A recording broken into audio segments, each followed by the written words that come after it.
Di bawah, aku melihat Danang, Dimas, dan Putri. Mereka bertiga masih asik ngobrol di depan TV. Ya, ada Putri juga ternyata. Aku berhenti melangkah di ujung tangga ketika sadar akan hal itu. "Kenapa lo, Nis?" tanya Dimas. "Pipis lagi lo," tanya Danang. Aku lalu ke kamar mandi karena memang sudah sangat kebelet pipis. Setelah selesai dari kamar mandi, aku lalu menceritakan kejadian yang baru saja aku alami. Kemudian kami semua naik ke kamar atas untuk melihat keadaan. Benar saja, di dalam kamar hanya ada Hani sendirian yang masih saja terlelap. Gak ada siapa-siapa lagi. Keesokan harinya, kami bangun agak siang karena semalam kurang tidur membahas beberapa peristiwa yang aku alami. Jam 10 kami baru berkumpul semua di ruang tengah. Nasi goreng buatan Hani menjadi santapan pagi itu. "Nanti bos sama Danang Jumatan di masjid yang di depan itu ya, gak jauh-jauh kok. Nanti beres Jumatan, baru kita jalan-jalan, muter-muter Lembang." Begitu Dimas bilang di tengah kami bersantap. Begitulah, jam 12 siangnya, Danang dan Dimas benar menuju masjid depan untuk sholat Jumat. Aku bersama Hani dan Putri menunggu di villa sambil bersiap untuk keluar. Sambil menunggu Dimas Danang Jumatan, aku mencari udara segar dengan berkeliling sekitaran villa. Sementara Hani dan Putri mandi dan bersiap. Siang itu cuaca sangat cerah, langit biru nyaris tanpa awan. Tapi tetap saja udaranya sejuk dan dingin. Aku terus berjalan melihat-lihat sekitar. Sampai akhirnya, lagi-lagi aku mendengar suara. Suara yang persis sama dengan yang aku dengar ketika baru saja tiba kemarin. Kret, kret, kret. Kira-kira seperti itu. Sumbernya pun sama, dari dalam bangunan kecil yang ada di dalam samping kanan villa. Menurut Pak Epi, itu adalah gudang kotor, yang kebetulan saat itu aku sedang berdiri gak jauh dari situ. Penasaran, aku lalu melangkah menuju pintu gudang. Semakin dekat jarak langkah, semakin jelas suara krit-krit itu terdengar. Agak ragu ketika akhirnya aku sampai di depannya, antara takut dan penasaran. Tapi akhirnya rasa penasaran mengalahkan segalanya. Lalu aku memberanikan membuka pintunya. Belum sempat pintu terbuka penuh, tiba-tiba ada suara memanggil dari arah villa. "Nisa, mau ngapain lo? Ayo jalan ah." Dimas memanggilku. Ternyata dia sudah selesai Jumatan. Gagal lagi aku untuk tahu suara apa gerangan dari dalam gudang. Setelah itu kami langsung keluar villa untuk berjalan-jalan keliling Lembang. Sekitar jam 10 malam, kami sudah sampai lagi di villa setelah selesai jalan-jalan. Beda dengan malam kemarin yang cuacanya cerah, kali ini langit Lembang tertutup awan. Gerimis kecil turun dari langit. Di dalam villa kami bergantian mandi, membersihkan diri. Setelah itu berkumpul lagi di ruang tengah untuk berbincang dan bersenda gurau. Kami coba untuk melupakan semua peristiwa seram yang aku alami kemarin. Singkat kata, sekitar jam 12 malam, kami masuk kamar atas. Berlima tidur dalam satu kamar. Semuanya berjalan normal. Gak lama setelah masuk kamar, kami semua langsung terlelap dan mimpi masing-masing. Normal. tapi hanya beberapa jam saja.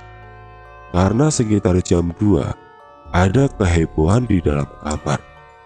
Aku jadi kaget terbangun. "Nisa, ayo cepetan beresin barang-barang lo. Kita pergi dari villa ini sekarang juga." Begitu kata Dimas agak panik dan heboh. "Ada apa mas? Yang lain pada kemana?" Tanyaku yang jadi ikutan panik. "Nanti aja ceritanya. Buruan, beresin barang-barang lo. Yang lain udah pada di bawah. Udah siap pergi semua," lanjut Dimas. Ya sudah, aku nurut, lalu membereskan semua barang-barangku. Setelahnya kami langsung ke bawah. Benar, sudah ada Hani, Putri, dan Danang di bawah. Wajah Hani pucat, dengan mimik sangat ketakutan. Begitu juga dengan Putri. "Ada apa sih ini?" tanyaku semakin panik. "Nanti aja nih di jalan ceritanya, ayo berangkat," jawab Danang. Lalu pada jam 2 pagi itu, kami pergi meninggalkan villa menuju kota Bandung untuk mencari hotel. Kami pindah penginapan. "Ada apa sih? Kalian cerita dong." Di dalam mobil dalam perjalanan, sekali lagi aku bertanya.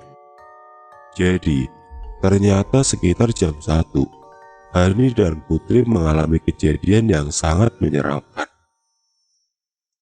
Sambil terbata-bata dan menahan tangis, keduanya akhirnya mulai bisa bercerita. Jadi setelah kami masuk kamar kemudian terlelap, sekitar jam 1, Hani terbangun. Dia terbangun karena mendengar suara yang samar, namun masih jelas. "Kriat, kriat, kriat." Kira-kira seperti itu suaranya menurut cerita Hani. Suara yang persis sama dengan yang aku dengar beberapa kali sebelumnya. Hani penasaran. Dia bangun dari tidurnya, lalu duduk di teras tempat tidur, menajamkan pendengaran. Benar, dia yakin kalau mendengar suara itu, dan yakin juga kalau suaranya berasal dari gudang di sebelah villa. "Han, lu dengar juga?" Tiba-tiba Putri yang tidur di sebelahnya bilang begitu. "Iya Put, gue denger. Itu suara apa ya?" jawab panik. "Udahlah tidur aja, abaikan." "Nggak bisa Put, suaranya ganggu banget. Penasaran juga gua." "Terus lu mau apa? Nyamperin itu suara?" "Iya Put, anterin yuk, penasaran gua." "Ah, gua takut ah." "Ayolah Put, takut ada apa-apa." Akhirnya, entah apa yang ada di pikiran Putri, akhirnya dia menuruti permintaan Hani. Kemudian mereka turun, lalu keluar villa menuju asal suara, yaitu gudang di sebelah. Hanya berbekal cahaya lampu senter dari ponsel, perlahan mereka menembus gelap. Berjalan di atas rumput basah sisa hujan.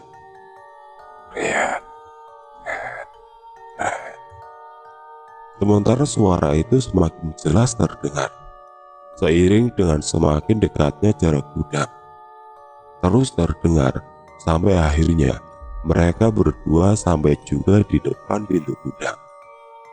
Gudang dalam keadaan gelap total, nggak ada cahaya sama sekali. Lagi-lagi hanya cahaya senter ponsel yang membantu penglihatan. Akhirnya, Hani memberanikan diri untuk meraih gagang pintu untuk membukanya. Perlahan tapi pasti, pintu gudang akhirnya terbuka lebar. Isi gudang masih gelap, sama sekali nggak kelihatan apa-apa. Karena Hani dan Putri belum menyorot cahaya ponselnya ke dalam, tapi suara kriet-kriet itu sangat jelas kedengeran. Sampai akhirnya mengarahkan cahaya senter ponsel ke dalam. Baru pada saat itulah mereka bisa melihat semuanya. Bisa melihat sumber suara misterius itu berada. Persis di tengah gudang, ada perempuan yang menggantung dengan tali di lehernya. Tubuhnya berayun ke depan ke belakang. Ada perempuan berposisi gantung diri. Suara kriet-kriet itu ternyata berasal dari gesekan tali tambang yang terikat pada palang kayu di atap gudang. Tali tambang di ujung satunya lagi melilit di leher perempuan yang berayun di bawahnya. Sontak mereka langsung menjerit ketakutan dan berlari masuk ke villa sambil menangis. Dimas yang pertama kali ditemui langsung mereka ceritakan kejadian yang baru saja dialami. Dimas yang pemberani kemudian melangkah menuju gudang tanpa ragu untuk memeriksanya. Apakah benar ada orang gantung diri di gudang? Dimas ingin memastikan itu. Ternyata Dimas nggak menemukan apa-apa. Gudang sempit itu kosong melompong, nggak ada siapa-siapa. Makanya setelah itu mereka langsung membangunkanku yang masih tertidur di kamar atas. Itulah alasannya kenapa kami memaksa diri untuk meninggalkan villa saat itu juga.